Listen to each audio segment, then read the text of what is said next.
Delhi Jantar മന്ദിറിൽ CJP പ്രതിഷേധത്തിനിടെയുണ്ടായ അക്രമങ്ങൾ അന്വേഷിക്കാൻ supreme കോടതി സമിതി. പ്രത്യേക സമിതിയെ ഇതിനായി നിയോഗിക്കും.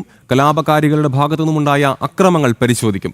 പോലീസ് നടപടിയും മാധ്യമപ്രവർത്തകർക്ക് നേരെ ഉണ്ടായ ലൈംഗിക അതിക്രമവും അന്വേഷണ പരിധിയിൽ വരും. വിവരങ്ങളുമായി ഡൽഹിയിൽ നിന്നും നന്ദഗോപൻ ചേർന്നു. നന്ദഗോപൻ, ഇപ്പോൾ പുറത്തുവരുന്ന ഏറ്റവും പുതിയ വിവരമനുസരിച്ച് സുപ്രീം കോടതി അന്വേഷിക്കുകയാണ്. അക്രമ സംഭവങ്ങളിൽ ഉൾപ്പെട്ടവർക്കെതിരായ ആ ഒരു നടപടിയെ വിലക്കിയിട്ടില്ല സുപ്രീം കോടതി. അപ്പോൾ ഈ ഒരു അക്രമം നടത്തിയവരെല്ലാം കുടുങ്ങും എന്ന് തന്നെ വേണം മനസ്സിലാക്കാനല്ലേ?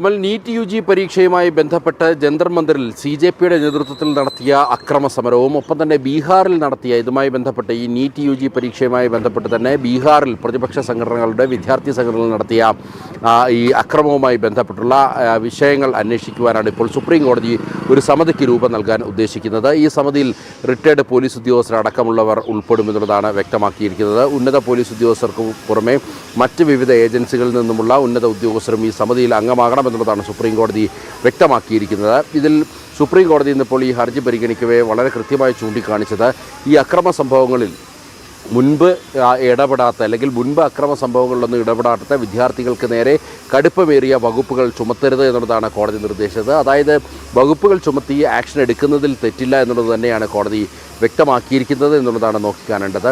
നേരത്തെ കഴിഞ്ഞ തവണയും കോടതി ഇതുമായി ബന്ധപ്പെട്ട ഈ കേസ് പരിഗണിച്ചപ്പോൾ സുപ്രീം കോടതി വ്യക്തമാക്കിയിരുന്നത് പോലീസിന് നടപടികളുമായി മുന്നോട്ട് പോകാമെന്നുള്ളത് തന്നെയായിരുന്നു. അതായത് അക്രമങ്ങൾ പോലീസിന് നോക്കി നിൽക്കാൻ കഴിയില്ല, അല്ലെങ്കിൽ പൊതുമുതൽ നശിപ്പിക്കുന്നത് പോലീസിനെ സംബന്ധിച്ചിടത്തോളം നോക്കി നിൽക്കാൻ കഴിയില്ല എന്നുള്ളതാണ് കോടതി വിലയിരുത്തിയത്. അത്തരം പശ്ചാത്തലത്തിൽ പോലീസിന് ഇടപെടുന്നതിൽ തെറ്റില്ല എന്നുള്ള നിരീക്ഷണവും കോടതി കഴിഞ്ഞ തവണ ഇതേ കേസ് പരിഗണിച്ചപ്പോൾ വിലയിരുത്തിയിരുന്നു. ഇന്നിപ്പോൾ കോടതി വ്യക്തമാക്കിയിരിക്കുന്നത് ഈ മുമ്പക്രമ സംഭവങ്ങളിൽ ഭാഗമാകാത്തവർക്കെതിരെ കർശന നടപടികൾ സ്വീകരിക്കരുത് എന്നുള്ളതാണ്. അതിൻ്റെ അർത്ഥം സ്വാഭാവികമായും പോലീസിന് അക്രമികൾക്കെതിരെ നടപടികളുമായി മുന്നോട്ട് പോകാമെന്നുള്ളത് തന്നെയാണ്.